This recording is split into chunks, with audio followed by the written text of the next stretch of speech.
충만하신 하나님 감사합니다. 연약하고 부족한 우리들이지만 우리를 사랑하여 주셔서 이 귀하고 복된 예배의 자리 가운데 우리를 불러주심에 감사드립니다. 우리들 하나님 만나기 위하여, 하나님 영접하기 위하여 이 자리 나왔사오니 이 자리에 모인 모든 청년들 가운데 함께하여 주시사 우리의 온 마음과 정성을 다하여 하나님께 예배하는 귀한 시간 될 수 있도록 함께하여 주옵소서. 예배의 모든 순서를 하나님께 맡겨드리오며 예수님의 이름으로 기도합니다. 아멘. 이 시간 사도신경으로 예배를 시작하겠습니다. 전능하사 천지를 만드신 하나님 아버지를 내가 믿사오며 그 외아들 우리 주 예수 그리스도를 믿사오니 이는 성령으로 잉태하사 동정녀 마리아에게 나시고 본디오 빌라도에게 고난을 받으사 십자가에 못 박혀 죽으시고 장사한 지 사흘 만에 죽은 자 가운데서 다시 살아나시며 하늘에 오르사 전능하신 하나님 우편에 앉아 계시다가 저리로서 산자와 죽은 자를 심판하러 오시리라. 성령을 믿사오며 거룩한 공예와 성도가 서로 교통하는 것과 죄를 사하여 주시는 것과 몸이 다시 사는 것과 영원히 사는 것을 믿사옵나이다. 아멘. 이 시간 자리에서 일어나서 다 같이 찬양하시겠습니다.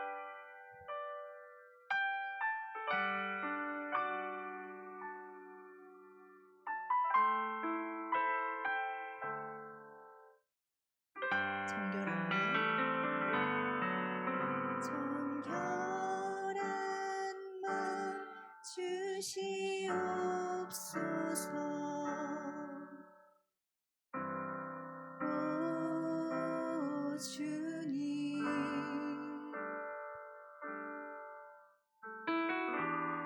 정직한 영을 새롭게 하소서.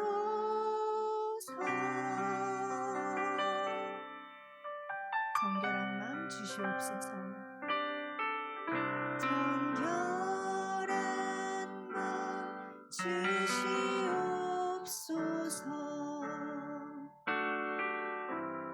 오 주님, 정직한 영을 새롭게 하소서. 나를 주님 앞에서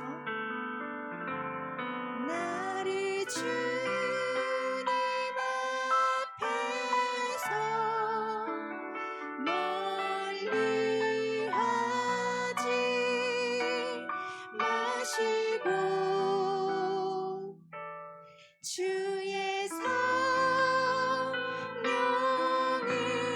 거두지 마옵소서.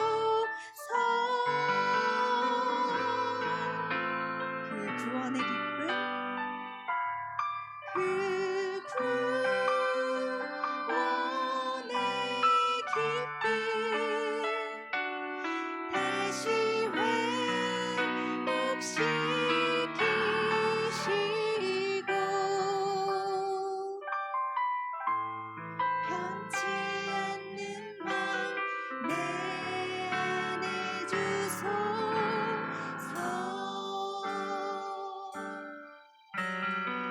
정결한 마음 주시옵소서. 정결한 마음 주시옵소서.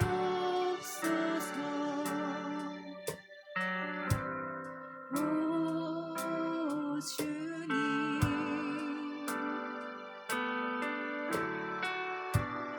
정직한 영을 새롭게 하소서. 다시 한번 고백합니다. 정결한 마음, 정결한 마음 주시옵소서.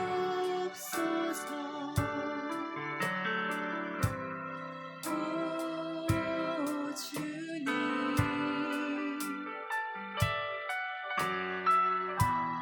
정직한 영을 새롭게 하소서.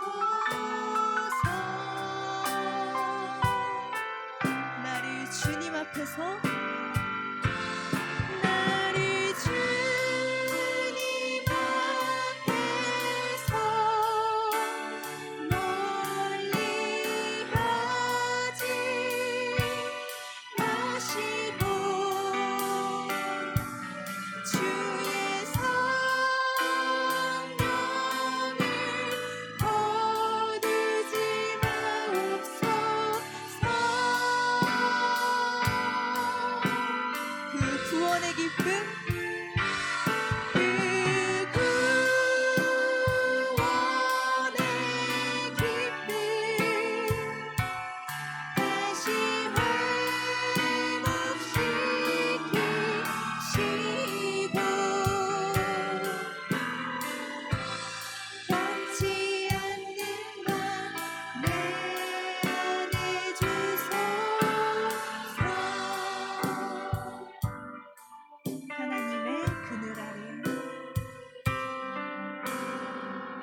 주의 움직이는 교회 이곳은 주님을 위한 자리 내가 기도하는 모든 땅 위에서 하나님 예배받을 그날을 고대하네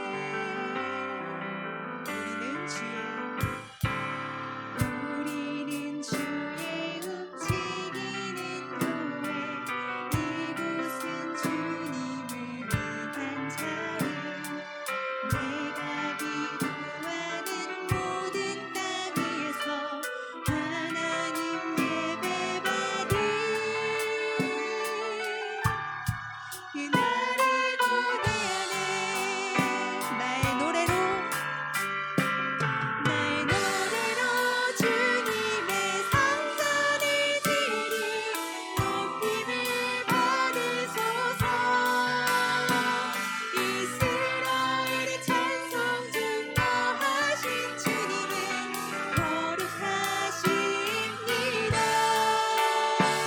두 손 들어 주님의 보좌를 받들고 온 맘 다해 경배하리 푸른 날개 사이에 임하신 것처럼 내 위에 임하소서 우리는 주의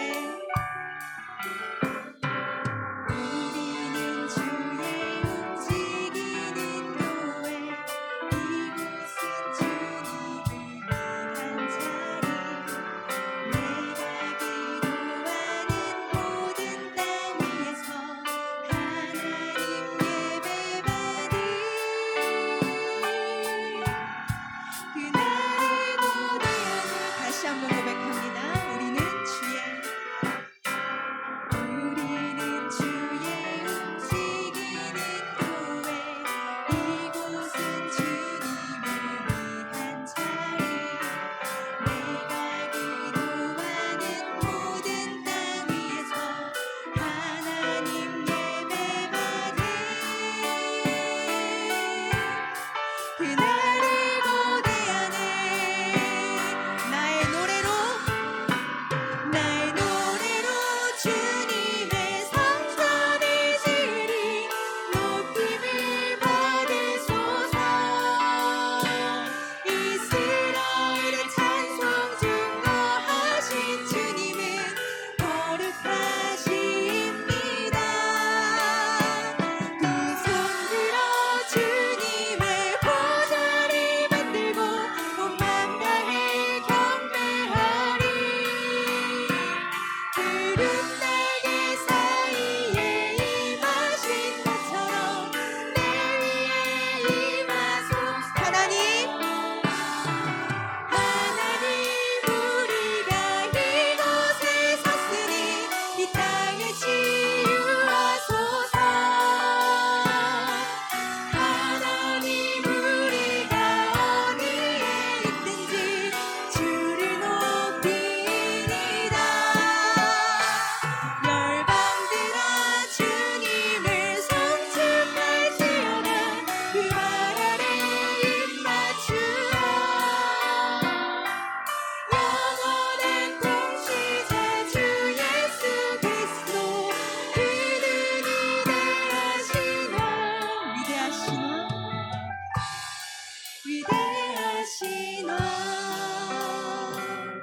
아멘 이 시간 힘차게 박수 치면서 함께 찬양하시겠습니다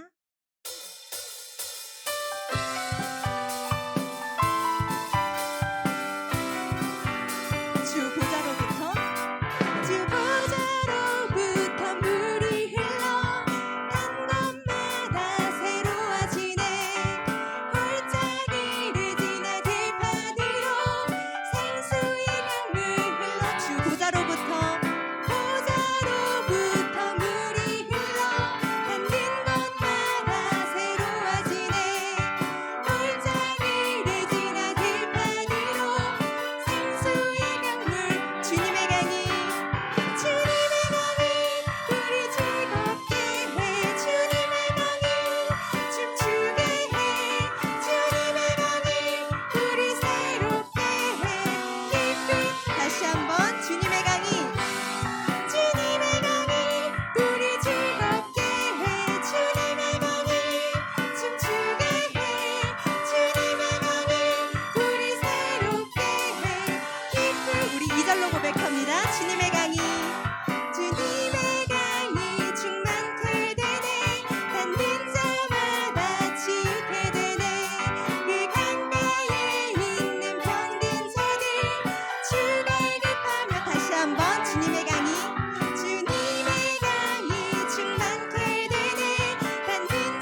주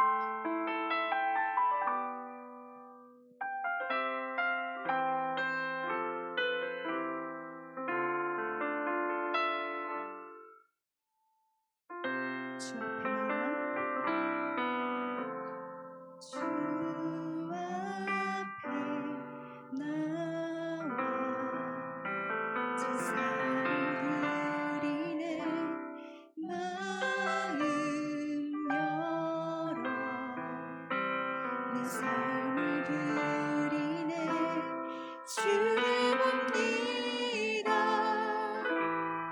끝없는 사랑 나 회복시키 다시 한번 주 앞에 나와 주 앞에 나와 제사를 드리네 마음 열어 내 삶을 드리네 주를 봅니다 끝없는 사랑 나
충만하신 하나님 감사합니다.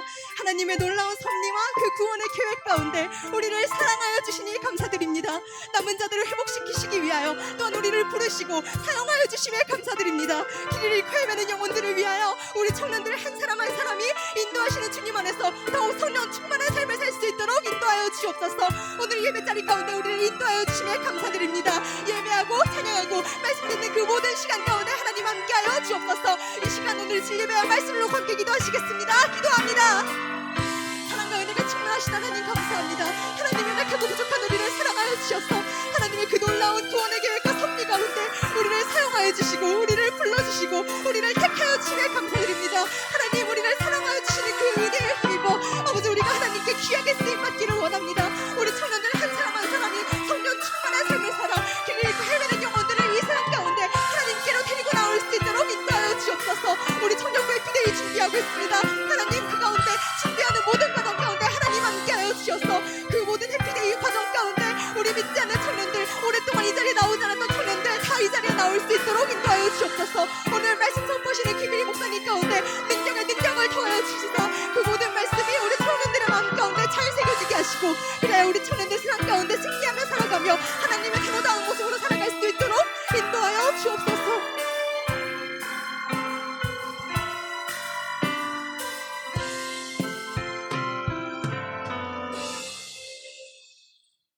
사랑이 많으신 하나님 감사합니다. 이번 한 주간도 건강 지켜주시고 오늘도 세상 속에 나아가지 않고 주님 앞에 나와 함께 예배드리게 하심에 감사드립니다.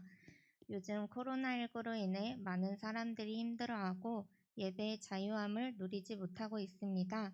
하루빨리 코로나가 종식되어 주님께 예배드리는 삶이 자유로워질 수 있도록 도와주시고 함께 붙어서 마스크 벗고 예배드리는 날 속히 올 수 있도록 도와주시옵소서. 또한 이 시간 한 주간 동안 저희들의 모습을 되돌아보며 회개하길 원합니다. 삶 속에서도 잊지 않고 주님께 예배드리겠다고 다짐한 우리들, 세상의 많은 죄에 무너져 기도하지 않고 예배드리지 않고 세상 사람들과 똑같은 삶을 살았음을 고백합니다. 이 시간 용서하여 주시고 깨끗하고 정결한 마음 허락하여 주시옵소서. 이제 말씀 듣습니다. 말씀 전하시는 사랑하는 김일희 목사님과 함께하여 주사 권능과 지혜로 말씀 잘 선포하실 수 있도록 도와주시고 목 건강 또한 지켜주시사 성대 상하지 않도록 도와주세요. 듣는 저희들 열린 마음으로 말씀 잘 새길 수 있게 하여 주시고 그 말씀 삶에서도 잘 적용시켜 세상에서 빛과 소금의 역할 잘 감당할 수 있는 기도원 청년부 될 수 있게 도와주세요. 아직 나오지 못한 우리 열매장과 열매원들이 있습니다. 그들의 마음 가운데 하나님을 사모하고 사랑하는 마음 흘러넘칠 수 있게 하여 주시고 발걸음 속히 예배자리로 인도하여 주세요. 어제도 오늘도 내일도 우리들을 사랑하여 주실 예수님의 이름으로 기도드렸습니다. 아멘.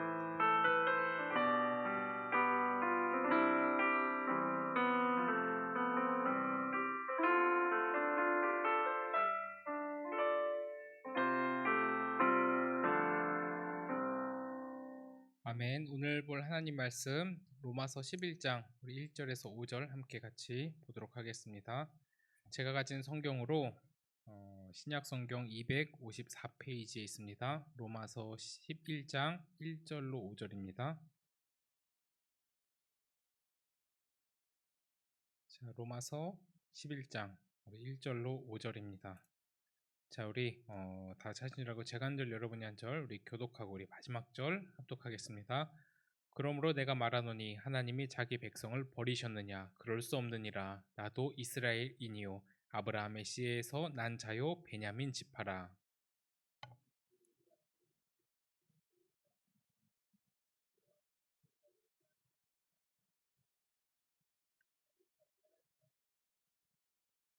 주여, 그들이 주의 선지자들을 죽였으며 주의 제단들을 헐어버렸고 나만 남았는데 내 목숨도 찾나이다 하니.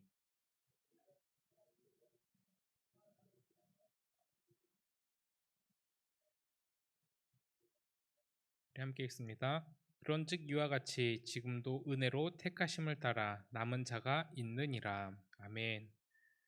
자, 우리 로마서 이제 11장까지가 우리 사실은 큰 틀로 보면 우리 뭐 중간에서도 한번 큰 틀로 한번 나눠보긴 했는데 우리가 오늘 볼 11장까지가 이제는 우리가 어떻게 구원을 받았고 어떻게 의롭게 되었고 하나님께서 우리를 어떻게 회복시켜 주실 것이고 이런 거의 이론적인 이제 이야기입니다. 그래서 이제 교리, 복음의 정수 이 모든 부분들이 뭐 전체적으로 볼 수 있지만 그 모든 이론들과 핵심이 이제 11장까지입니다.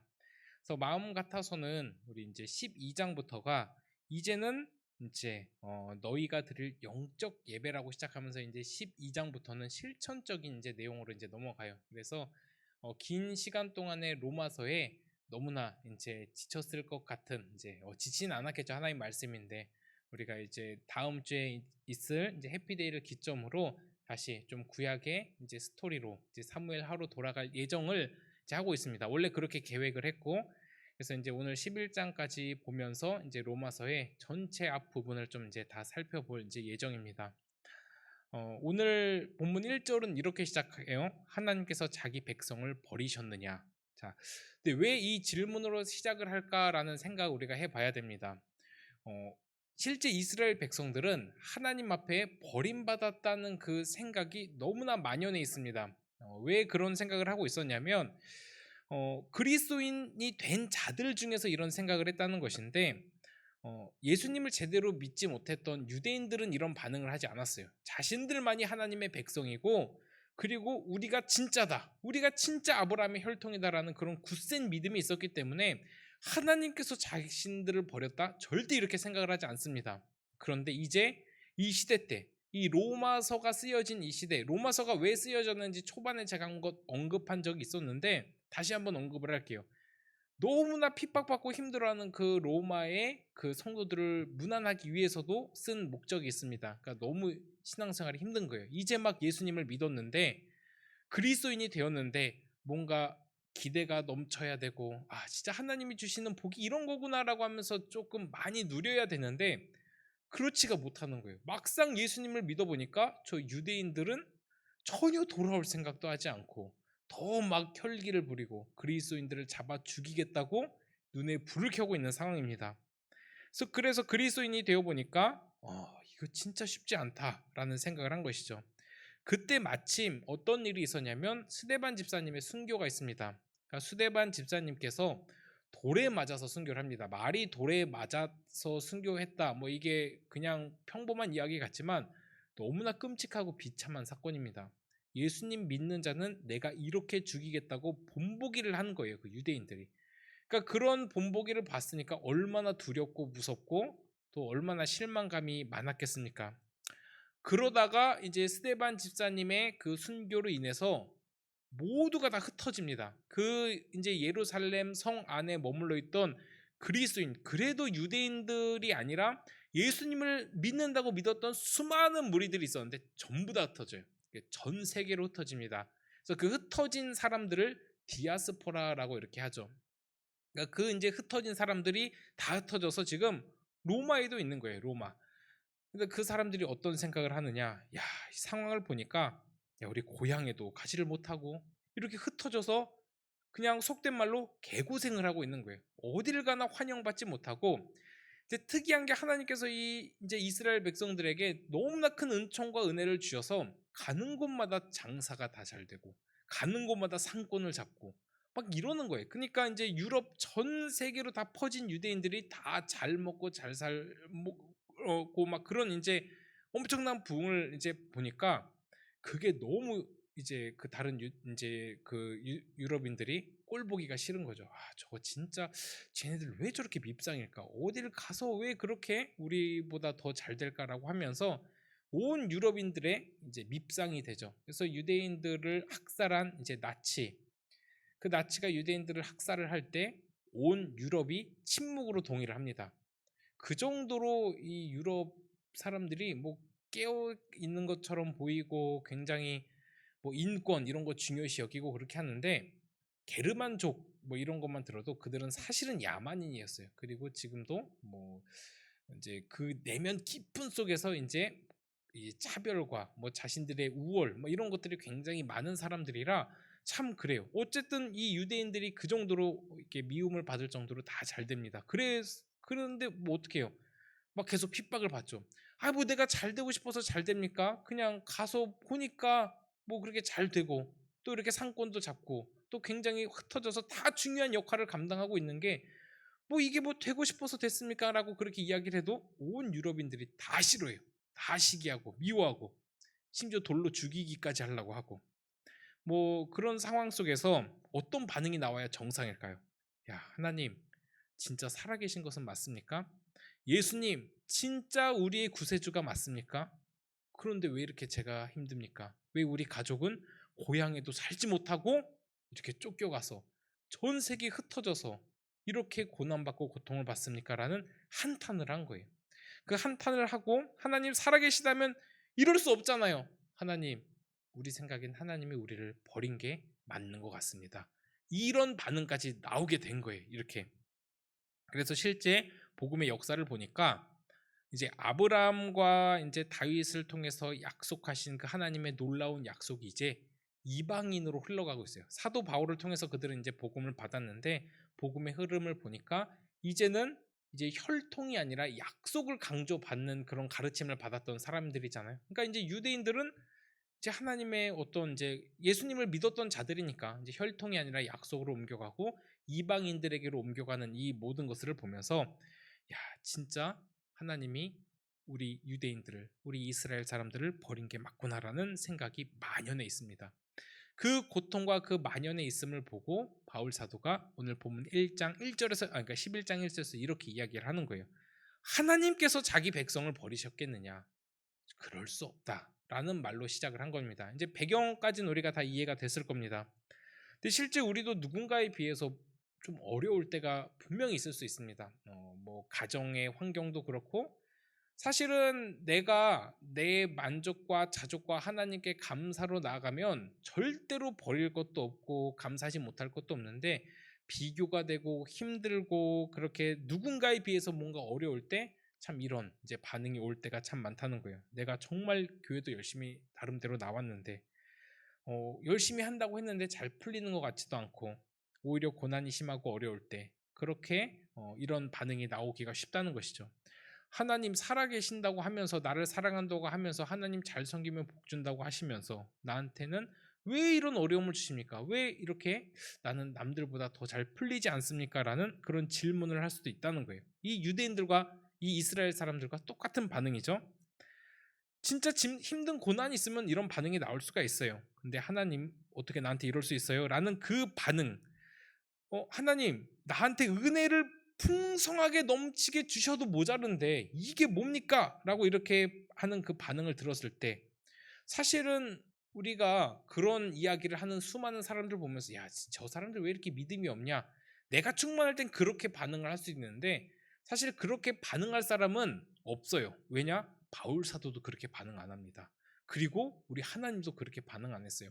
하나님 살아계시는 게 맞긴 맞습니까? 오, 저 건방진 어떻게 그런 얘기할 수 있어? 그러면 안 돼. 하나님 살아계시 이렇게 이야기하지 않으셨다는 거예요. 나 힘들어요라고 하나님 진짜 살아계신 건 맞습니까? 나 버린 거 맞죠? 나 버리지 않고서야 내 인생 왜 이럽니까? 나 풍성하게 누구보다 잘 먹고 잘 살아야 되는데 이게 뭡니까? 라고 따져가는 그 이스라엘 백성과 우리한테 어떻게 반응을 하시냐? 친절하게 하나님께서 회복을 약속하신다는 게 오늘의 놀라운 말씀이다 라는 사실입니다. 그래서 이제 바울도 이런 반응을 절대로 무시하지 않았어요. 다 안다. 하나님께서 자기 백성을 버리겠느냐? 그럴 수 없다라고 이야기를 한 거죠. 그러면서 오늘 본문을 통해서 두 가지 예를 들면서 하나님께서 왜 너희를 버리지 않으셨는지에 대한 이야기를 합니다. 첫 번째가 바울 자신이에요. 바울 자신의 경험, 그리고 두 번째 엘리야의 경험으로 이제 이야기를 합니다. 그래서 크게 두 가지로 오늘은 살펴보고 마칠 예정인데 1절을 마저 보면 하나님이 자기 백성을 버리셨느냐? 절대 그럴 수 없다 하면서 나도 아브라함의 씨에서 난 자요 베냐민 지파라고 합니다. 너희들만 이스라엘 백성이 아니라 나도 이스라엘 백성인데 나는 여기 아브라함의 씨에서 난 자요 베냐민 지파라고 여기서 언급한 이유는 나도 그 돌이키지 않은 유대인들, 예수님을 받아들이지 않는 유대인들 중에 유대인이었다라는 라는 것을 언급한 거예요. 그러니까 이거죠.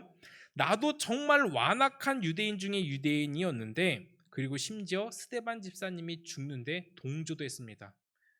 그러니까 그가 돌을 던졌는지 안 던졌는지는 모르겠어요. 그런데 그의 죽음이 마땅하다고 생각했던 정말 무서웠던 사람입니다. 바울 사도가. 또 다른 그리스도인들을 잡아 죽이겠다고 혈기가 가득해서 얼굴 시뻘개져 가면서 다메섹으로 가서 뭐 다마스커스라고 하는 그 동네죠. 그 동네로까지 막 가면서 야, 이놈들 내가 다 잡아 죽일 거야라고 하면서 가는 그 길에 예수님을 만나서 꼬꾸라치기도 하죠. 그래서 바울은 이런 나 같은 사람도 하나님이 버리지 않으셨는데 하물며 너희일까 보냐라고 지금 말씀하는 것이죠. 하나님이 자기 백성인 이스라엘 그리고 유대인들을 절대로 버리지 않을 것이다 라고 이야기를 하는 것이죠. 자기 이야기는 이렇게 간단히 해요.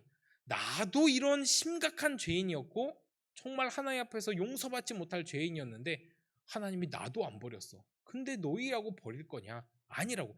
너희가 지금 받는 고통이 심하고 어려울지라도 하나님께서 주실 회복이 있고 하나님께서 반드시 너희를 사랑하고 하나님께서 너희를 절대로 버리지 않으셨다는 것을 강조를 한 것입니다. 이제 두 번째로 엘리야를 예를 들면서 이제 이야기를 하죠. 엘리야를 예로 들면서 하나님이 우리를 절대로 버리지 않았다는 것을 강조를 합니다. 자, 2절을 보면 하나님이 자기 백성을 절대로 버리지 않았다는 증거로 성경이 엘리야를 가리켜 말한 것을 알지 못하느냐라고 질문을 합니다. 야, 너네 왜 그런 말을 하냐? 쉽게 말해 이거죠. 야, 왜 그런 말을 해? 왜 하나님이 너희를 버렸다는 그런 생각을 하냐? 엘리야를 보면 알지 않냐라고 이야기를 합니다. 그러면서 엘리야 이야기를 이제 뭐 이렇게 짤막하게 이야기를 하는데 이제 쭉 보면은 이제 남은 자, 바알에게 무릎 꿇지 않은 자 7천 명까지 이야기를 하는데 그 사이에는 굉장히 엄청난 일들이 있었습니다. 때는 언제냐? 이 엘리야의 시대 때인데 그 배경이 3년 반 동안이나 비가 오지 않았던 그런 이제 시대적 배경 속에 있습니다. 왜 그러냐면 엘리야의 시대 때 비가 내리지 않는 이유가 엘리야가 그렇게 간구를 했어요. 이 백성들의 죄가 너무나 심각하오니 하나님께서 그렇게 해주셨으면 좋겠다니까 진짜 하나님이 그걸 들으시고 이제 비를 내리지 않으십니다. 그러니까 말이 3년 반이지 그렇게 진짜 비가 오지 않게 되면 뭐 농사는커녕 뭐 마실 물도 부족한 것이 당연하죠. 당연히 백성들의 민심은 바닥을 치고 다들 날카로워지고 그 원망이 그 이제 왕과 그 이제 그 지도자들을 향해서 아주 그냥 극에 달한 상황입니다. 자, 우리나라와 같은 물 풍족 국가에서는 절대로 이해할 수 없는 상황이에요. 뭐 물이 뭐 단수가 돼서 하루 정도 고생을 한 사람들도 있을지는 모르겠지만 사실 우리 청년들 살면서 우리나라에 물이 부족해서 나라의 위기가 빠졌던 적이 사실 얼마나 있나. 뭐 가뭄이 와서 농사가 안 된 적은 있었어도 이 물이 부족해서 우리가 씻지 못하고 마실 물이 없었던 적은 역사적으로 제 기억엔 단 한 번도 없었던 것 같아요. 수도관 공사 때문에 단수가 된 적이 있어도 물이 부족해서 단수가 되어서 못 씻었던 적은 없었죠. 그래서 뭐 마실 물이 부족했던 적도 없고. 그래서 저는 아직도 이해가 안 가는 게 우리나라를 계속 이제 물 부족 국가라고 이야기하는 게 진짜 이해가 안 가더라고요. 실제로 저는 물 부족 국가를 정말 많이 가봤거든요. 그러니까 아예 그냥 내륙에 있어서 그 물이 어디서 공급될 곳도 없는 그런 곳이에요. 그래서 막 우물을 파서 겨우 물이 나와야 되는 곳.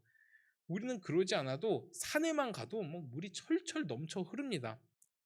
근데 우리나라 왜 물 부족 국가라고 하지? 아직도 사실 이해가 안 가요. 제가 뭐 이해를 못하는 부분이 있을 수도 있는데 물이 없어서 못 씻었던 적이 제 시대 때도 없었거든요.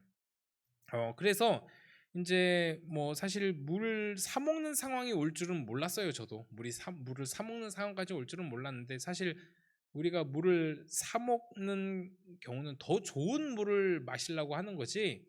옛날엔 다 수돗물 끓여서 보리차 넣고 먹고 그랬잖아요. 그리고 뭐 수돗물 사실은 먹으라고 권장도 해요. 막 그 서울에 아리수라고 있습니다. 그 굉장히 세계에서 놀랄 그런 이야기들이에요. 그 서울에는 그러니까 인천공항 같은 데를 가보면 아리수 이렇게 써놔요. 그래서 제가 단기 선교 한번 갔을 때 그 물을 먹어본 적이 있는데 서울에서 나오는 그냥 수돗물이더라고요. 그러니까 뭐 우리는 수돗물 먹어도 죽지 않아요. 그 다른 나라에는 죽습니다. 뭐 거의 뭐 미생물도 많고 그래서 물 부족하진 않습니다. 근데 진짜 물이 부족한 국가에서는 비가 조금이라도 내리지 않으면 모든 사회가 모든 이제 시스템이 다 마비가 됩니다. 특히 뭐 이스라엘 같은 곳 비가 이른 비와 늦은 비가 단 한 번이라도 오지 아니하면 농사 망해요. 그래서 오죽하면 성경에 이른 비와 늦은 비를 주시는 하나님이라고까지 표현을 했을까라고 생각을 하면 그 시대적 배경을 조금이라도 이제 이해할 수가 있을 것입니다. 실제 우리 청년들과 한 번 정도는 단기 선교를 가서 종족 마을을 가보고 싶은 마음도 사실 여기 있어요.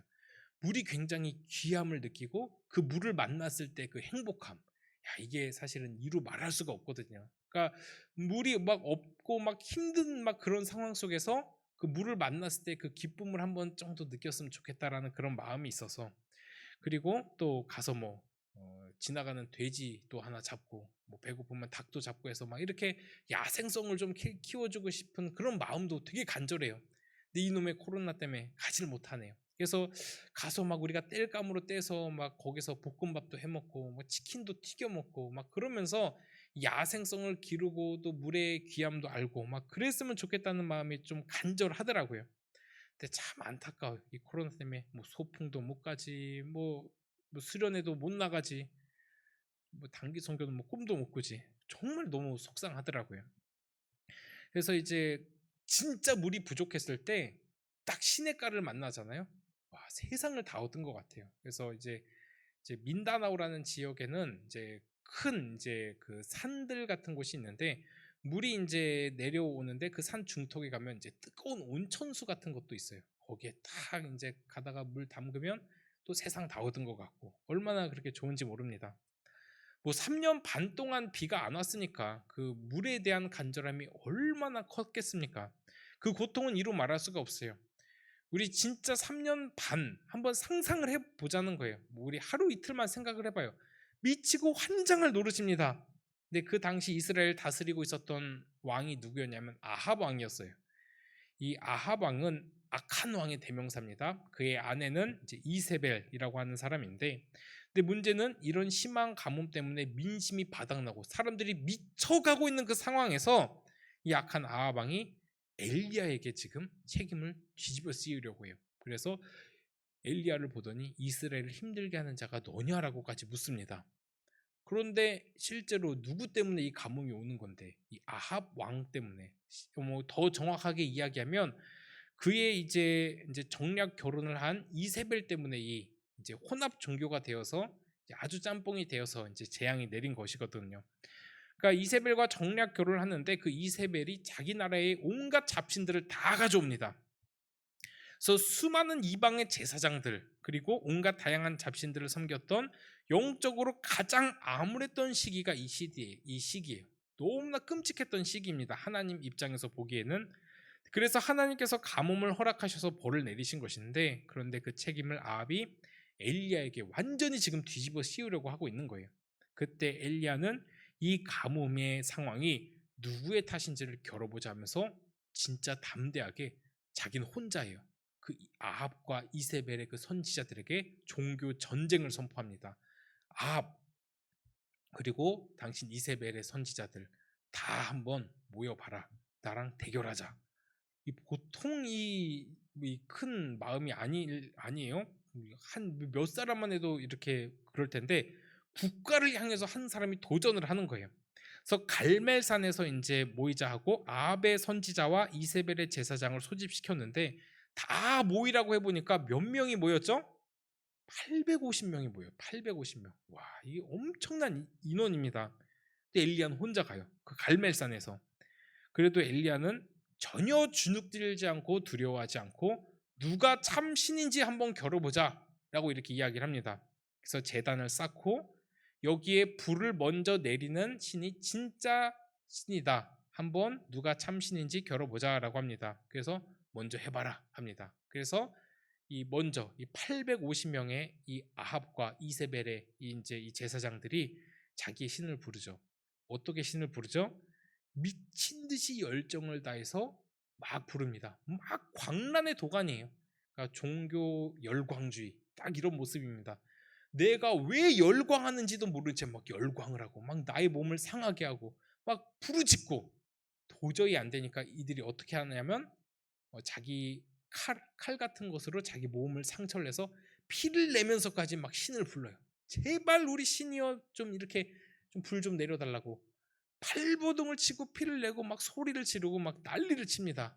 근데 뭐 무슨 일이 일어나나요? 아무 일도 일어나지 않습니다. 그들이 믿는 신은 없기 때문에 아무 일도 일어나지 않은 거예요. 근데 참 우리가 잘 생각해 봐야 될 것이 무엇이냐면 우리도 우리 힘으로 하나님을 만나려고 하는 이 아합과 이세벨의 제사장의 모습이 있을 수 있다는 거예요. 우리 힘으로 하나님을 만날 수 있다는 생각 자체가 이들의 생각과 별반 다를 바 없다는 사실입니다. 우리가 진짜 기억해야 될 것은 무엇이냐면 이 11장까지 굉장히 긴 이제 좀 여정을 왔어요. 여기서 우리가 진짜 깨달아야 될 것이 무엇이냐면 하나님은 절대로 우리 힘으로 만날 수 있는 존재가 아니라는 거예요. 그들은 자신들의 열정으로 심지어 자신들의 고통으로 신을 만날 수 있다고 착각을 했습니다. 내가 어떻게 해야지 하나님이 나를 만나주겠지. 내가 조금 더 고통을 받고 나의 삶을 다 포기하고 어떻게 내가 이런 힘든 상황이 돼야지 그 신이 나를 만나주겠지. 란 이런 생각들. 그러니까 내가 충분히 하나님 앞에서 자유함을 누릴 수 있음에도 불구하고 하나님 앞에서 누릴 수 있는 수많은 하나님의 선물이 있음에도 불구하고 다 필요 없어요. 나는 고통 가운데 하나님을 만날 거예요 라고 이야기하는 종교 열광주의에 빠져 있는 사람들이 실제로도 존재하고 있다는 사실입니다. 이게 얼마나 마음 아픈 사실인지 몰라요. 우리가 탕자의 이야기 다 알 거예요. 탕자의 이야기. 그래서 이제 누가복음의 이제 주제를 뭐 탕자의 이야기다라고 같이 이야기를 할 정도로 너무나 중요한 이야기인데, 그 대신 이제 이 탕자 이야기의 주제는 탕자의 회심일까요? 아니면 기다리시는 끝까지 사랑으로 기다리시는 아버지일까요? 그 주제는 탕자의 회심이 절대로 아니에요. 하나님 아버지의 기다림과 인내와 사랑입니다. 모든 복음서의 주제가 또 그래요. 그런데 그 기다리시는 아버지, 참아주시는 아버지, 사랑해주시는 아버지, 회복시켜주시는 아버지, 그 탕자는 아무것도 몰라요. 그 잘못하다 그냥 돌아왔을 게 다예요. 그런데 그 탕자를 씻기고 모든 것을 회복시켜주시는 분이 누구예요? 하나님이에요. 근데 우리는 가끔 착각을 하고 내가 내 힘으로, 내 열정으로, 나의 어떠함으로 하나님을 만날 수 있다는 착각을 한다는 거예요. 이세벨의 제사장들처럼. 다시 말씀으로 돌아가면 그렇게 자신들의 힘으로 신을 만나려고 했던 시도 실패할 수밖에 없습니다. 뭐 그게 뭐 진짜 잡신이었기 때문에도 그렇긴 하지만 그 시도가 완전히 실패하자 가만히 보고 있던 이제 엘리야가 등장을 하죠. 이제 보고 이렇게 이야기해요. 야, 너네 신들 잠깐 어디 갔나 보다. 실제로 이래요. 좀 조는 거 아니야? 막 이러면서 이렇게 이제 엘리야가 이렇게 막 도발을 합니다. 야, 너네 신 조나 보다. 야, 어디 갔나 보다. 실제로 진짜 성경에 그렇게 써 있잖아요. 그렇게 하다가 이제는 이제 자, 내가 한번 해볼게라고 하면서 이제 제단을 쌓고 이제 도랑까지 파고 물까지 부는 여유를 보입니다. 이제 그 제단에 물을 부으면 어떻게 돼요? 이렇게 뭐 아무리 뭐 해도 불이 잘 안 붙잖아요. 그렇게까지 하면서 하늘을 우러러 하나님을 부르고 기도를 합니다. 기도하자마자 어떻게 되죠? 하나님이 하늘에서 불을 떨어뜨려 주셔서 그 제단을 다 태워버립니다. 누구의 승리예요? 엘리야의 완벽한 승리, 하나님의 완벽한 승리입니다.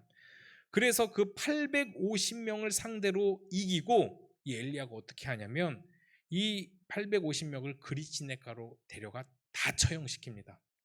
야, 이런 엘리야처럼 이렇게 사역할 수 있을까? 이렇게 담대하게 하나님 앞에서 이렇게 국가를 상대로 이렇게 할 수 있을까? 참 이런 배포가 어디서 나왔는지 아직도 신기합니다. 그래서 이제 하나님, 이 정도면 나 멋지지 않습니까? 나 이 정도면 한 것 같아요. 이 정도면 이제 이 아합과 에이세벨, 이것들을 엄청 쫄고 나한테 이제 빌빌 기겠지, 이런 생각을 한 거예요. 그런데 어떤 반응이 나오냐? 자신도 너무 깜짝 놀란 반응이 이제 일어나는 거예요.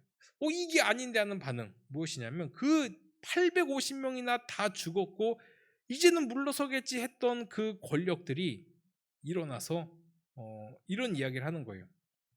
이세벨이 눈이 뒤집혀가지고 엘리야를 죽이겠다고 합니다. 근데 뭐 850명과 싸웠는데 뭐 이세벨 한 사람이 자기 죽이겠다고 하면 뭐 하나님이 지켜주시겠죠. 그런데 갑자기 자기 생각과 뭔가 딱 다르니까 엘리야가 두려움에 확 휩싸입니다.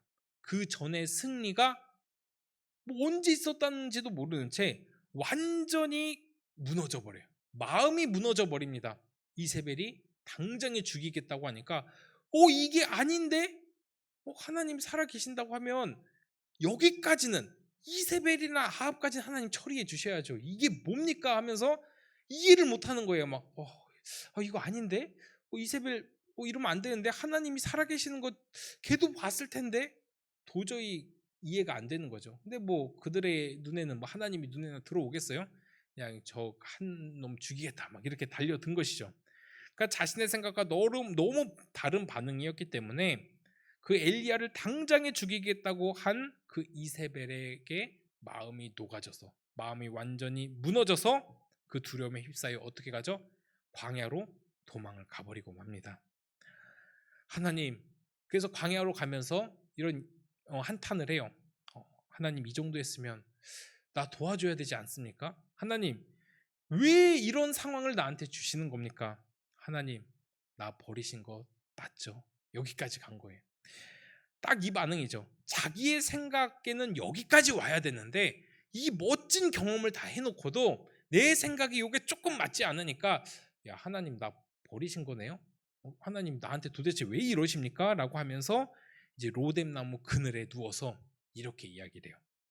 하나님 내 생명이 넉넉하오니 끝내주시옵소서.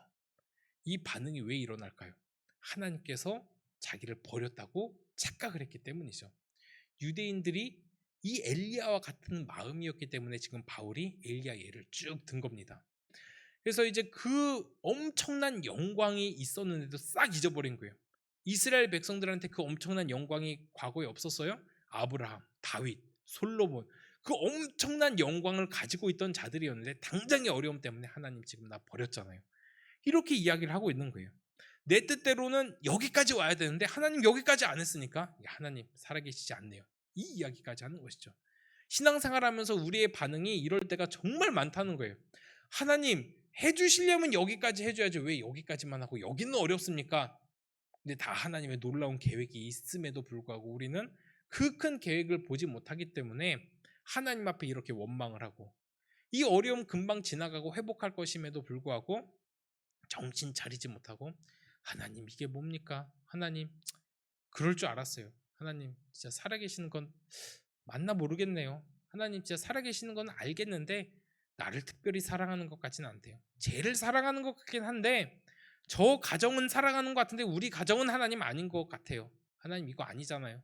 이렇게 반응할 수 있다는 거예요. 왜냐하면 그 상황이 다 다르고 하나님께서 계획하신 것이 다 다르고 모든 것이 다 다른데 지금 당장의 내 눈앞에는 내가 원하는 모습이 아니기 때문에 누구나 다 그럴 수 있어요. 왜냐?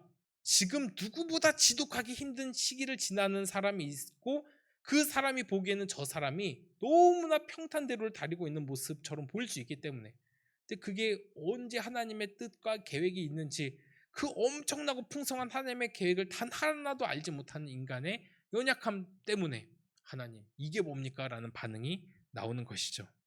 그래서 이 엘리야 내 생명이 넉넉하오니 끝내주세요. 이 이야기를 하는 거예요.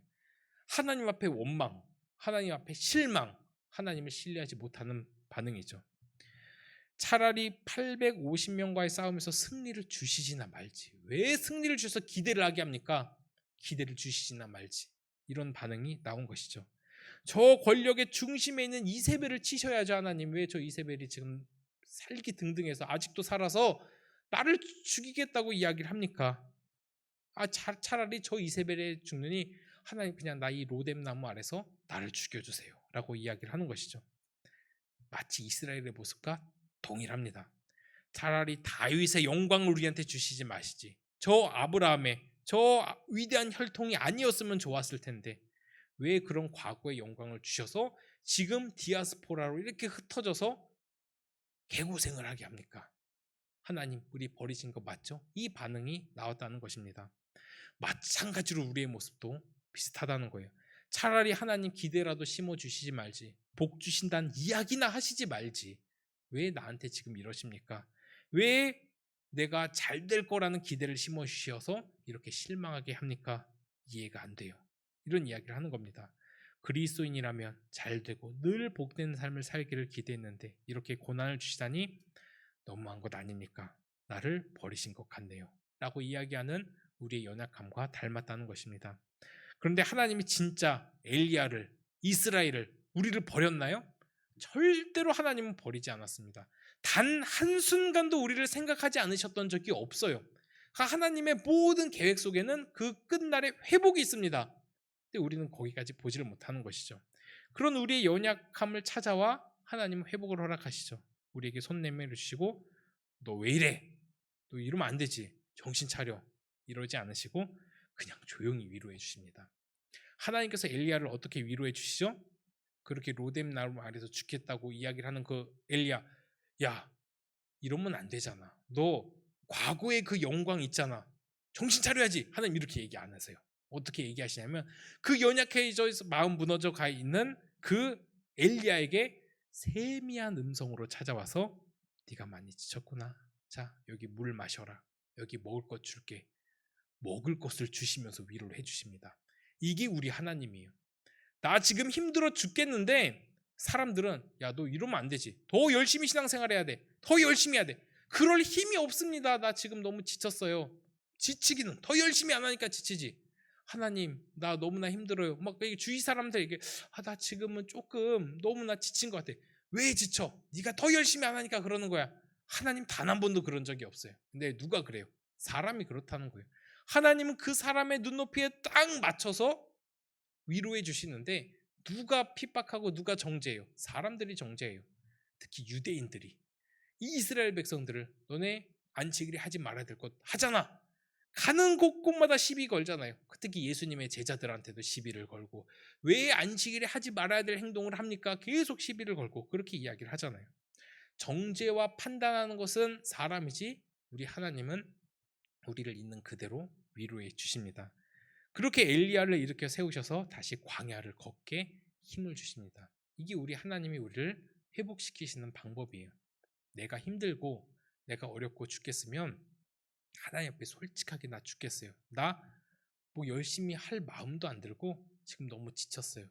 하나님 나 쉬고 싶어요. 이렇게 고백을 하면 하나님이 그래 고생했다. 잘했어. 너 잘하고 있어. 여태까지 잘했어. 자 내가 손 잡아줄게. 자 손 잡고 일어서서 가자. 이렇게 해주시는 하나님이라는 거예요. 야 너 왜 그래? 이렇게 하는 하나님이 아니라. 그래서 하나님께서 그 엘리야를 이제 일으켜 세우시고 한 굴에 데리고 가셔서 4가지 환상을 보여주십니다. 이게 진짜 중요해요. 4가지 환상을 보여주시는데 첫 번째 환상이 뭐냐? 이제 크고 강한 바람을 보여주세요. 크고 강한 바람. 그리고 두 번째 불을 보여주십니다. 그리고 세 번째 지진. 그러니까 이 엘리야 하면은 이제 우리 뭐 이제 그 환상을 누구보다 많이 본 사람이에요. 근데 이 3가지 환상을 봤는데 거기에 하나님의 임재가 없었어요. 그 3가지 환상을 봤는데 하나님의 임재가 없어요. 근데 4번째 하나님께서 환상을 보여주시는데 4번째 마지막 환상이 무엇이냐면 진짜 조용히 나지막히 들려오는 하나님의 세미한 음성이 딱 들려옵니다. 거기에 하나님의 임재가 있었어요. 그러니까 이게 무슨 뜻이죠? 크고 강한 바람 그리고 불, 지진 여기에 하나님이 없고 세미한 음성이 하나님이 있었다는 것은 하나님은 불과 지진과 태풍과 같은 심판의 하나님이 아니라 세미한 사랑의 음성의 하나님이라는 것을 알려주기 위해서 지금 엘리야한테 그렇게 하나님의 임재를 보여주시는 거예요. 즉 심판이 목적이 아니라 내가 너 이만큼 사랑한다라고 속삭여 주시는 우리 하나님이라는 거예요. 그러니까 우리 하나님 앞에서 가식 떨고 또 하나님 앞에서 서로를 정죄하고 왜 이렇게 열심히 안 해라고 그렇게 이야기하기 전에 하나님 앞에 이렇게 위로를 받아야 된다라는 사실이죠. 그래서 3절에 이렇게 이야기를 하죠. 오늘 3절을 보면 주여 그들이 주의 선지자들을 죽였으면 이게 엘리야가 한 이야기예요. 주의 제자들을 헐어버렸고 나만 남았는데 내 목숨도 찼나이다. 지금 나 혼자 있습니다. 이렇게 이제 한탄을 하는 거예요. 그때 엘리야에게 뭐라고 말씀하시나 우리 4절을 한번 같이 읽어볼게요. 11장 4절. 자 시작. 그에게 하신 대답이 무엇이냐? 내가 나를 위하여 바알에게 무릎 꿇지 아니한 사람 7,000명을 남겨두었다 하셨으니. 자, 아멘. 하나님께서는 이스라엘의 구원을 위해 바알에게 무릎 꿇지 아니한 7,000명을 남겨주셨고 그 남은 자가 지금도 있다고 이야기를 합니다. 하나님, 지금 나 혼자예요. 아니다. 내가 너를 위하여, 이스라엘을 위하여 7,000명을 남겨두었다라고 약속을 하십니다. 몰랐어요. 이만큼 있었는지. 근데 하나님께서 말씀을 해주신 거예요. 남은 자에 대해서는 우리가 2주 전에 이제 얘기한 적이 있습니다. 이 남은 자는 우리들인데, 그런데 어떻게 남은 자가 되었을까라고 했던 거 혹시 기억나는지 모르겠어요. 어떻게 남은 자가 되었나? 오직 하나님의 은혜로 남은 자가 되었죠. 근데 그 남은 자들이 보기에는 자신들은 나라가 빼앗겼고 심지어 포로로 끌려가요. 남은 자라고 할지라도 실제로는 자기들이 지금 포로로 끌려가 있는 상황이거든요. 근데 왜 그게 은혜라고 하시는 건가? 도저히 이해가 안 되죠. 왜 지금 예수님을 믿는 자들에게 고난이 있는가? 이거 우리한테도 이해 안 돼요. 근데 하나를 제가 예를 들어보겠습니다. 이 예가 너무나 이해가 잘 돼서 제가 이제 예를 들어볼 텐데, 만약에 이제 아이가 말을 안 들을 때 엄마가 그 아이의 말 안 듣는 것을 깨닫게 하기 위해서 너 그러면 엄마가 저번에 사준 장난감 너 뺏어서 버릴 거야? 아니면 다른 애 줘버릴 거야? 그렇게 협박을 합니다. 그 아이에겐 그 장난감이 전부인데 그래서 조금 말을 듣는 것 같더니 또 말을 안 들어요. 그래서 엄마가 또 경고를 해요. 너 자꾸 그러면 이거 버릴 거야? 또 안 들어요. 마지막 세 번째 했는데 또 안 들어요. 그래서 엄마가 진짜로 그 장난감을 잡아서 버립니다. 근데 그러면 좀 깨달아야 되는데 또 깨닫지 못하고 말을 안 들어서 또 이렇게 생각을 해요. 아휴, 그럴 줄 알았어. 어쩐지 이제 본심을 드러내시는구나. 우리 엄마 나를 그렇게 혼내고 뭐 핍박하더니 나 다리 밑에서 주워온 게 맞나 보다. 나를 사랑하지 않는 게 맞아. 이런 이제 반응이 나오는 거예요. 그래서 이제 뭐 그런 이야기를 하면 엄마가 어떻게 생각하겠어요? 더 혼나지는 않으면 다행이죠. 얼마 전에 제가 이 이야기를 동일하게 조금 비슷하게 들었어요. 저희 첫째한테. 제가 첫째한테 좀 뭐라고 하니까 이렇게 쓱 이렇게 보면서 나 다른 아빠를 좀 찾아야겠어. 이러는 거죠. 우리 민재가 다른 아빠를 찾는데요. 나는 사랑해서 뭐라고 한 건데 자기한테 이제 서운한 거죠. 나한테 왜 이러나 이해가 안 되는 거예요. 다 잘 되라고 하는 거잖아요. 단순히 부모님이 자녀한테 혼내고 자녀의 것을 빼앗은 거는 그 아이 잘 되라고 이야기하는 것이고 실제로 포로로 끌려간 것도 포로로 끌려간 게 아니라 남은 자를 남겨뒀다는 것은 이렇게 해서라도 이렇게 두드려 패서라도 네가 말을 잘 듣기를 바라는 하나님의 마음이 있다는 거예요. 그러면은 진짜로 그 장난감 빼앗아 갔으니까 아유 나 진짜 나 사랑하지 않는 것 같아. 나 버림받았어. 이렇게 생각하는 아이를 보면서 우리는 웃음을 짓잖아요. 아이고 아유 좀 말이나 잘 듣지. 우리가 하나님 앞에서 이러고 있다는 거예요. 똑같아. 이 수준이에요. 이 수준. 그래서 지금 우리가 그렇게 착각을 하고 있다는 것인데 근데 그 옆에 막 버린 것을 옆에 친구가 또 들고 가서 친구가 막 더 풍성해져. 그럼 막 열받아서 더 이해가 안 된다고. 엄마는 쟤를 더 사랑하지 나를 더 사랑하지 않아. 막 뭐 이러는 거예요. 그래서 이제 그때 마지막에 뭐라고 이야기하는지 11절이 딱 그 내용이에요. 11절을 읽어보면 그러므로 내가 말하노니 그들이 넘어지기까지 실족하였느냐 그럴 수 없느니라. 그들이 넘어짐으로 구원이 이방인에게 이르러 이스라엘로 시기 나게 함이라. 그러니까 이스라엘이 시기가 나는 거예요 지금. 그러니까 자기들이 잘못을 해서 자기들이 포로로 끌려가면 그 이방 나라들은 이제 바벨론, 아수르 이제 이런 나라들이 더 풍성해지잖아요. 그러니까 막 이해가 안 되는 거예요. 그래서 막 시기가 나는 거예요. 그런데 마지막으로 이제 뭐라고 이야기하신지 12절을 한번 읽어보겠습니다. 우리 12절입니다. 시작. 그들의 넘어짐이 세상의 풍성함이 되며 그들의 실패가 이방인의 풍성함이 되고보든 하물며 그들의 충만함이리요. 자, 이게 무슨 말이냐면 너희들 때문에 세상이 풍성하게 되었다고 뭐 이런 의미예요.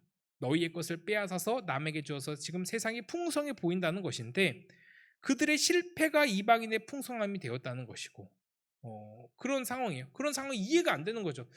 하나님 나 사랑한다고 하면서 왜 이방인이 더 잘 됩니까? 왜 세상이 더 잘 됩니까? 예수님을 믿는 나는 이렇게 지질이 궁상이고 왜 예수님 없이 잘 살아가는 사람들은 주말도 잘 지내고 더 풍성하게 지내는 것 같고 나 이렇게 모든 거 다 포기해서 하나님 믿었는데 왜 하나님 믿지 않는 저 세상이 더 잘 됩니까? 라고 이야기하는 우리의 연약함에 나온 하나님의 반응이에요. 이 반응이. 그래서 근데 하나님께서 무엇이라고 여길 이야기하시냐?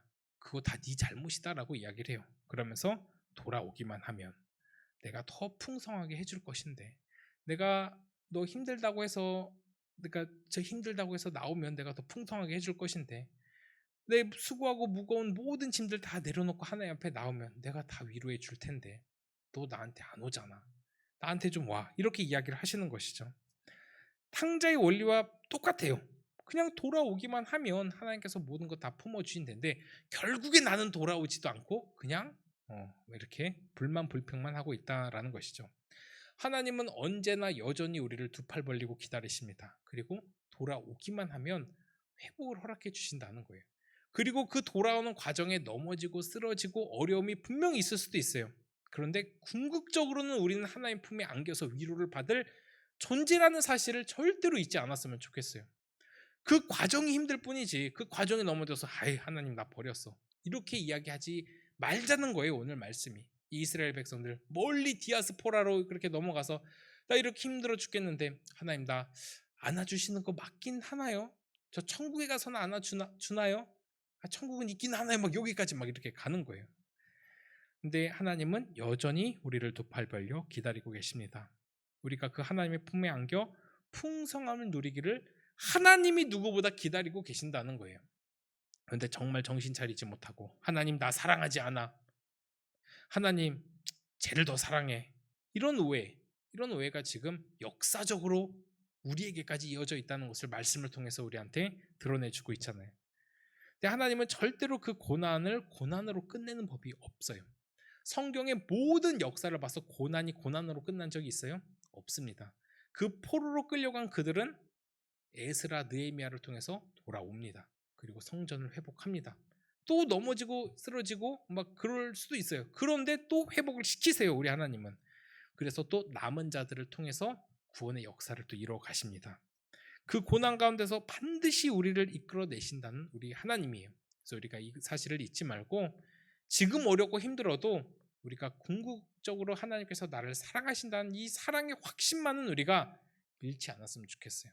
내가 아무리 지금 무엇인가 안 되는 것 같아도 분명히 하나님이 나를 사랑한다는 확신만 가지고 있으면 이 회복의 은혜를 믿기만 한다면 우리 인생 모두 다 주께 맡기고 살아갈 수 있을 것입니다. 그렇게 그 회복의 하나님을 신뢰하면서 우리 하나님 나라를 사모하면서 나를 이끌어 주실 그 하나님을 기대하면서 다 주께 맡기고 주 안에서 승리하는 우리 모든 청년들 되기를 간절히 소원합니다. 이 시간 다 같이 일어나서 함께 찬양하고 기도하겠습니다. 우리 주의 나라가 임할 때 우리 함께 찬양하면서 나를 회복시켜 주실 그 하나님, 지금 내가 어렵고 힘들고 하나님이 느껴지지도 않고 누구보다 내 신앙이 바닥을 치는 것 같고 열심히 나지도 않고 저 사람은 저렇게 열심히 하는데 나는 그렇게 열심히 나지도 않고 힘들 때 우리 하나님은 나한테로 와. 내가 위로해 줄게. 나 너 절대로 버리지 않았어. 네 그 모든 상황 가운데 내가 알맞게 위로해 줄 테니까 나한테 와서 위로받아 라고 할 겁니다. 힘들 때 우리는 사람 찾아가죠. 나 요새 왜 이러는지 몰라. 그러면 정죄 판단밖에 들려오는 게 없어요. 그래 너 잘하고 있어. 이렇게 이야기해 줄 수 있겠지만 궁극적으로 우리에게 위로해 주시고 회복시켜 주실 분은 우리 하나님이에요. 하나님 앞에 돌아와서 하나님께 위로받고 하나님 앞에 회복받는 우리 청년들 되기를 바랍니다. 우리 함께 찬양하고 기도하겠습니다.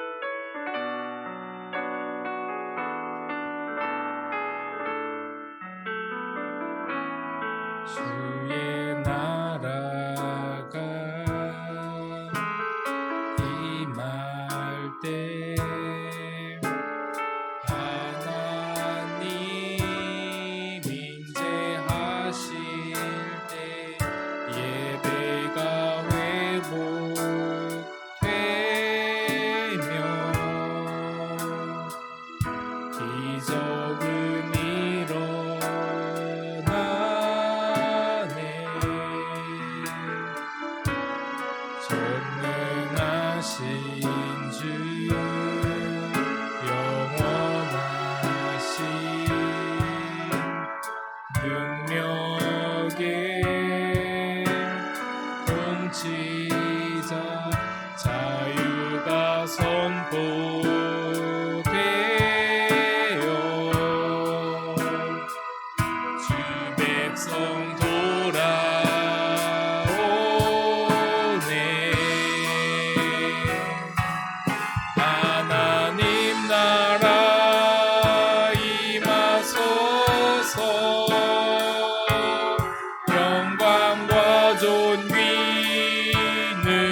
사랑 하나님 나라 임하소서. 영광과 존귀 능력과 위엄 놀라운 사랑의 기적의 하나님 지금 이곳에 오소서. 우리 시간 함께 같이 기도합니다. 하나님은 지금도 두 팔 벌려 우리를 기다리시고 우리를 회복시켜 주시기를 원하십니다. 그 하나님 아버지의 사랑에, 그 하나님 아버지의 놀라운 품에 우리가 안기기를 소원합니다. 지금 내 상황이 너무나 어렵고 힘들고 우리가 신앙적으로 침체되어 있고 하나님을 향한 어떠한 열정도 나오지 않는 그런 상황일지라도 하나님께서 우리를 잘했다 칭찬하시며 또 하나님께서 위로해 주시며 먹을 것을 주시며 또 하나님 아버지 위로해 주실 그 하나님을 기대합니다. 우리가 하나님 아버지 앞에 서서히 회복하기를 소원합니다. 지금 어렵고 힘들지라도 하나님께서 나에게 맞춰 서서히 회복시켜 주실 것이오니 하나님 앞에 나와 우리가 서로를 비교하지 않고 더 잘하는 사람, 더 열심히 하는 사람 비교하지 않고 내 상황에 맞춰 주셔서 나를 만나 주실 그 하나님을 기대하며 회복의 하나님을 기대할 수 있도록 인도하여 주시옵소서. 우리 시간 말씀 생각하면서 함께 간절히 기도하겠습니다. 하나님 아버지 감사합니다. 하나님 아버지 이 시간 우리와 함께 하여 주시고 우리를 인도하여 주시고 우리를 회복시켜 주실 그 하나님 아버지를 기대합니다. 하나님 너무나도 어렵고 힘든 상황일지라도 내가 하나님 아버지 잘했다가 또 넘어지는 그 엘리야와 같은 상황일지라도 과거의 영광에 취해서 하나님 아버지 허우적되지 않도록 인도하여 주시고 지금 나의 상황에 맞게 맞추어 주신 하나님 아버지를 만날 수 있도록 인도하여 주시옵소서. 엘리야에게 너 왜 그래라고 비판하지 않으셨던 그 하나님 과거에는 왜 그랬는데 지금은 왜 그러냐고 나에게 이야기하지 않으시는 그 하나님을 우리가 기억할 수 있도록 인도하여 주시옵소서. 하나님 아버지 앞에 돌아오기만 하면 나를 안아주시고 나를 회복시켜 주실 것이라는 사실을 기대하며 하나님 아버지 앞에 더 담대히 더 솔직하게 나올 수 있도록 인도하여 주시옵소서. 내가 하나님 아버지 앞에 나오기 부족하다고 생각하는 그 어리석음 내려놓을 수 있도록 인도하여 주시옵소서. 그 마귀의 생각 내려놓을 수 있도록 인도하여 주시고 더 하나님 아버지 앞에 잘 나와 하나님 아버지 앞에 승리할 수 있는 우리가 될 수 있도록 인도하여 주시고 함께하여 주시옵소서. 이 시간은 특별히 해피데이를 놓고 기도합니다. 이제 해피데이가 한 주간 앞으로 나가왔습니다. 하나님 우리가 작정한 영혼들 하나님 들으시고 하나님께서 받아주셨을 믿습니다. 그들의 마음을 움직여 주셔서 하나님 앞에 다 나올 수 있는 역사 일어날 수 있도록 인도하여 주시옵소서. 우리는 작정하고 기도하고 섬길 뿐이오니 하나님께서 열매 맺게 하여 주시고 하나님께서 그 수많은 잃어버린 영혼들이 다 죽게 나와 이 어려운 시기일지라도 우리 기도원 청년부 다 부흥하는 역사 일어날 수 있도록 인도하여 주시옵소서. 그 모든 과정마다 함께하여 주시고 또 준비하고 계획한 우리 대운숲 하나님 모든 리더들 하나님 지혜를 허락하여 주시고 함께하여 주시옵소서. 또 하나님 아버지 내일 또 월요일부터는 특별 새벽 기도가 있을 텐데 다 하나님 아버지 앞에 나와 이 해피데이를 통하여 새로운 영혼들을 위하여 간절히 기도하는 우리가 될 수 있도록 인도하여 주시옵소서. 우리 시간 함께 우리 해피데이를 위하여 함께 기도하겠습니다. 하나님 아버지 감사합니다. 우리 한 주간 해피데이가 남았습니다. 하나님 아버지 우리 한 주간 기도를 잘 준비할 수 있도록 인도하여 주시옵소서. 비록 우리가 마음껏 모이지 못하고 또 하나님 멀리 떨어져서 있을지라도 하나님 아버지 앞에 간절히 하나님 아버지 사모하며 그 영혼을 위하여 기도하며 섬길 수 있도록 인도하여 주시옵소서. 우리 한 주간 잃어버린 영혼을 위하여 간절히 기도할 터이오니 하나님 아버지께서 역사하여 주시고 인도하여 주시고 하나님 아버지 앞에 다 나오는 역사 일어날 수 있도록 인도하여 주시옵소서. 우리 귀한 청년들 또한 교회를 떠난 청년들 믿음을 잃어버린 청년들 다 주께 나와 하나님 아버지 앞에 회복할 수 있는 경험이 일어날 수 있도록 인도하여 주시옵소서. 주여 하나님 아버지께서 함께하여 주시고 주여 하나님께서 인도하여 주실사 하나님 아버지께서 인도하여 주실사 우리 모든 해피데이 모든 과정마다 함께하여 주시고 하나님 순적하게 잘 모든 과정이 이루어질 수 있도록 인도하여 주시옵소서. 준비하는 대운숲 지혜 허락하여 주시고 하나님 아버지 힘을 주시사 하나님 마지막까지 힘을 다하여 하나님 사명 잘 감당할 수 있도록 인도하여 주시옵소서. 하나님 아버지 우리는 섬기고 작정할 뿐이오니 하나님께서 열매 맺게 하여 주시고 하나님께서 우리가 작정하고 기도한 영혼들의 마음을 하나님 움직여 주시사 다 주께 나올 수 있도록 인도하여 주시고 역사하여 주시고 함께하여 주시옵소서. 마지막으로 우리 자신의 기도 제목을 놓고 기도합니다. 하나님 아버지 앞에 더 기도하는 우리가 되게 하여 주시옵소서. 우리 가정의 모든 문제들 해결하여 주시고 하나님 우리 또 각자의 문제들을 해결하여 주시고 하나님께서 지혜를 허락하여 주시사 우리 연약함 다 하나님 아버지 앞에 강함으로 바뀌게 하여 주시옵소서. 우리의 모든 문제들이 다 주 앞에 해결받는 시간 될 수 있도록 인도하여 주시옵소서. 우리 시간 함께 같이 기도하겠습니다. 하나님 아버지 감사합니다. 이 시간 우리가 또 기도할 수 있는 시간 허락하여 주시면 감사합니다. 하나님 아버지 앞에 더 간절히 기도하는 우리가 되게 하여 주시옵소서. 하나님 아버지 앞에 더 최선을 다하여 기도하는 우리가 될 수 있도록 인도하여 주시옵소서. 하나님 아버지 우리의 가정의 모든 문제들 하나님께 맡겨드리오니 하나님께서 해결하여 주시고 또한 우리의 연약함 하나님 아버지 앞에 맡겨오니 하나님께서 해결하여 주시고 주여 하나님 아버지께서 역사하여 주시옵소서. 하나님 아버지 앞에 우리 모든 것 다 아뢰게 하여 주시고 우리의 연약함 우리의 부족함 하나님께서 강함으로 바꾸어 주실 줄을 믿사오니 주여 하나님 아버지 역사하여 주시옵소서. 마음의 모든 소원들 기도로 들어응답하여 주시고 또 하나님 아버지 육신 연약한 자들에게 힘을 주시고 마음이 상한 자에게 위로 허락하여 주시고 하나님 삶의 어려움으로 당하고 있는 청년들에게 하나님 귀한 위로를 하나님 함께하여 주시옵소서. 우리 모든 가정 가운데 함께하여 주시사 부족함 없도록 인도하여 주시고 역사하여 주시고 온전히 하나님 잘 섬길 수 있도록 인도하여 주시옵소서. 하나님 감사합니다. 우리의 연약함 우리의 부족함 다 하나님 아버지 앞에 내려놓습니다. 내가 하나님 아버지 앞에 설 수 있는 존재라는 것을 알게 하여 주시옵소서. 우리는 언제나 연약하고 부족합니다. 연약하고 부족해서 하나님 앞에 설 수 없다는 그 착각하지 않도록 인도하여 주시고 있는 모습 그대로 하나님 아버지 앞에 나와 위로받고 회복받을 수 있도록 인도하여 주시옵소서. 예수 그리스도의 이름으로 기도하옵나이다. 아멘. 우리 찬양하면서 준비한 예물 하나님께 드리도록 하겠습니다.